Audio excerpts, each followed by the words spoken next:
Dear students, Assalamu alaikum. I am your teacher, Mrs. Aksa Kamal, Assistant Professor of English from Government Degree College for Women, Dubai Mahal Road, Bahawalpur. I welcome you all in this online lecture and wish you joyous and safe summer vacation. Dear students, today we are going to see the detail of chapter number 10 in your textbook, The Duchess and the Jeweler by Virginia Woolf. This short story is written in 1938 and has two main characters who represent the age of transition where the high ups of a society come down and the lower downs go up. It truly picturizes this scenario in the character of Oliver Bacon and the Duchess of Lambourne, with both sharing the moral decline on their end. They play every card to make money for the reason of their economic decadence. Hence, the story mirrors the society of England in its true picture. Adeline Virginia Stephen was born in the Kingston district of London in 1882. She is better known to the world as Virginia Woolf and considered one of the great modernist English authors of the 20th century. She died on 28 March 1941 after committing a suicide. Dear students, this slide tells us about the main characters of the story, and it is through them that we get to know about the main incident. The first and the main character is that of Oliver Bacon, and he is a jeweler. Let us now see his background. He is a commoner, one from the public. A commoner is an ordinary person. He has actually risen from a zero. He is born in a very poor family. He passes his childhood in the dirty alleys and slums. His early ambition is to sell stolen dogs to the fashionable ladies. Later, he starts selling cheap watches. Then he earns a huge fortune by selling some diamonds and precious stones. He gradually becomes the richest jeweler in the whole world. This slide tells us about the main character of Oliver Bacon, who has not born with a silver spoon in his mouth. He is born in a very poor family, and he starts his earning by selling the stolen dogs to the rich and the fashionable ladies. Then he goes at the back of counter and sells cheap watches, and then he took some commission on some diamonds and pearls and gradually rises his social status to the richest jeweler in the whole world. Here we see the remaining features of his character. He is invited by the Duchess, Countesses, Viscountesses and honorable ladies. He now has a luxurious flat in the most costly locality of London. He often remembers his past. He feels so lonely as he is still unmarried. He loves Diana, the daughter of the Duchess of Lambourne. These points tell us further about his character. We get to know that he becomes so much famous and rich that he moves in the elite class of the society. Even the people of the high class wish to have the honor of his presence. Starting his life from a zero, he now resides in the most costly locality of London. But one thing is noticeable in his character, that he often gets nostalgic and remembers his past. He has acquired a great wealth, but he is deprived of the love and care of the life partner as he is still unmarried. He is in love with Diana, who is the youngest daughter of the Duchess of Lambourne. Our next character is that of the Duchess of Lambourne. She is a large and heavy in appearance, and she is representative of the aristocracy with the moral and economical decadence. She tries to maintain her old traditions and customs by selling the family jewels and pearls. In the beginning, we get to know about her appearance, that she is a large woman and much heavy in her appearance. She is representing the aristocratic class who is more prone to the moral and economical decline. But she tries to maintain her old family traditions and lifestyle by either selling the family jewels or by cheating or defrauding people in the money matters. Here in this slide, we get to know about one more feature of the character of the Duchess of Lambourne, that knowing his love for Diana, the Duchess traps Mr. Bacon by using her daughter as a bait. Students, you will, as you go along the story, this point will get more clear to you, how skillfully she traps Mr. Bacon's mind to get her work done. And the next characters we get in the story are the workers at Mr. Bacon's jewelry shop. They are Spencer, Marshall, Wicks, and Hammond. These characters do not play more part in the story.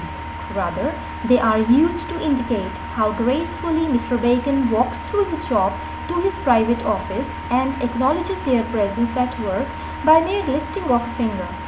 They receive the Duchess of Lambourne and escort her to Mr. Bacon's private room, and at her departure, they show their respect from the back of the counter when Mr. Bacon sees off the Duchess to the door.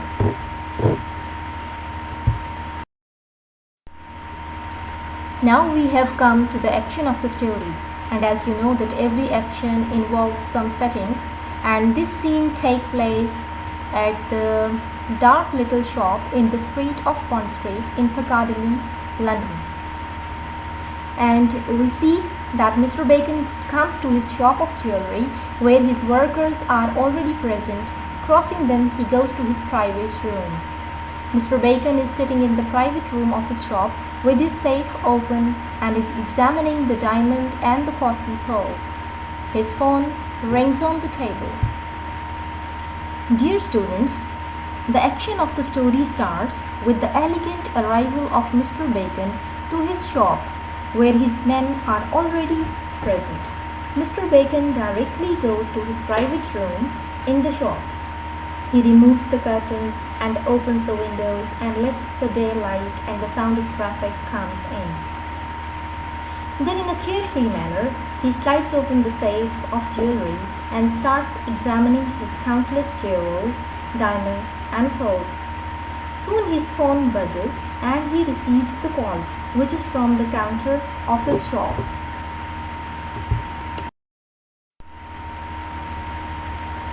He is informed on the phone about the arrival of the Duchess of Lambourne, who has arrived to see him at his shop. But he orders his servants to let her wait for 10 minutes. It suits his ego and pride to think of the Duchess waiting for him. After 10 minutes are passed, the Duchess arrives with all her prestige, elegance, the pomp and the pride, dressed in sparkling bright colors. He stands up to receive her majesty. They shake hands for the greetings. The Duchess opens her heart before him as she has come to sell the last 10 pearls from the Appleby cincture. She drops the pearls one by one. Mr. Bacon holds one pearl between his thumb and finger.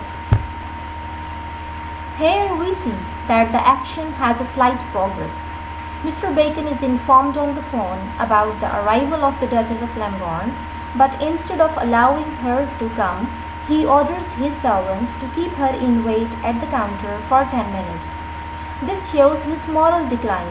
Just to prove his superiority over her and to let her down, he makes her wait for him, as we do not see him busy or involved in the business matters.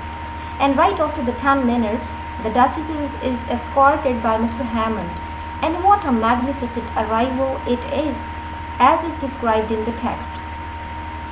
She brings all the colors, all the fragrances in her. Her arrival is described as the coming of a peacock with all her flashes and feathers.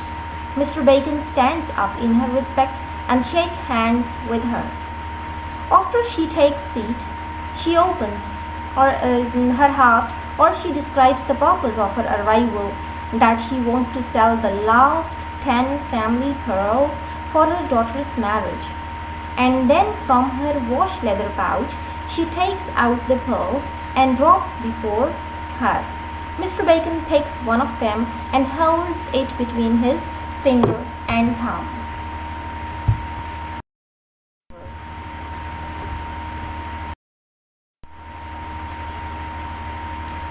When the Duchess senses this danger, she urges his arrival to the grand party, where the Prime Minister will also come to grace the occasion the next day. She adds the charm of the presence of Diana at the party, and lost in the dream of Diana, he removes his hand from the bell. The Duchess now still has to cry more. She beseeches him to write the £20,000 on the cheque to save the honour of the mother of Diana. And yes, the trick works.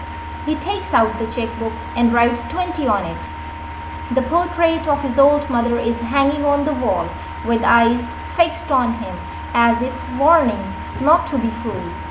But the Duchess entreated, calling him with his Christian name Oliver.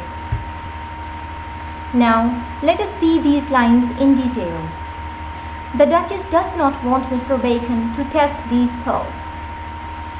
But when she senses this danger, she applies a psychological trick on him and invites him to come to the grand party which is being held at her estate, and the Prime Minister will also be there. She also knows about his love for Diana and does not forget to mention her name before Mr. Bacon so that he is sunk into her thoughts and does not perform his job efficiently. And yes, Diana's name slips him into his imagination, where he thinks himself in the company of Diana. He takes his hand away from the bell. Now the Duchess knows that she has to do a little more effort only. So she requests him to write the cheque to save the honour of the mother of Diana in the society. And getting emotional, Mr. Bacon writes 20 on the cheque and waits. Meanwhile, he notices that the eyes from the portrait of his mother on the wall are fixed on him and warning him not to be fooled. But the Duchess then addresses him by his Christian name Oliver instead of calling him Mr. Bacon or by his family name. She invites him for the long weekend to spend in the woods, riding alone with Diana. This card proves fruitful. Thinking of Diana's company, alone in the woods, he adds £1,000 on the cheque and hands over to the Duchess. Oliver Bacon goes to the portrait of his mother and asks for the pardon for buying the false pearls to enjoy the long weekend with Diana. Now, these last lines lead us towards the end of the story, where Oliver Bacon sacrifices £20,000 on the altar of love. Watching him slipping away in Diana's dreams, the Duchess drops her trump card. She gives him an offer to spend the long weekend at her estate with Diana, riding alone in the woods with her. And this does the job. Mr. Bacon can't resist this intimacy offered by the Duchess. It is like a rain in a desert. He surrenders and gives the cheque to the Duchess. And later, he begs forgiveness from the portrait of his mother for buying the false pearls, as he has to spend the weekend alone with Diana. In the end, I say you thank you, with the hope that you would have understood it.